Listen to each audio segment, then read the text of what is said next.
Hey guys, Mr. McSweeney here to help you with frame rate. So frame rate is the number of pictures or frames taken per second by your camera to produce a video. So what are the main frame rates? In the US, we use 24, 30, 60, and 120 as our primary frame rates. So why is frame rate important? Frame rate helps your viewer experience your video in a different way. All the frame rates have a different feel to them.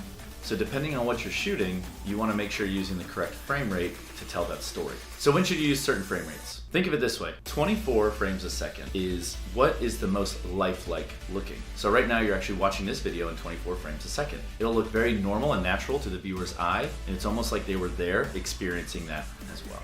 30 frames per second is very standard camera frame rate. It's not really that great because it's not that it doesn't look natural, it's just not quite there, and you also can't slow it down. So if your camera defaults to that and you have another option, try to pick the other option. 60 frames a second is very nice because you can actually slow that down by a factor of 2 times, and actually a little bit more. You just don't want to go under 24 frames a second. So if you can imagine you took a 1-second clip at 60 frames a second, you could slow that down to 2 seconds of 30 frames per second. So there's some math involved in this. You just never want to go under 24 frames a second. So when are you going to use 120?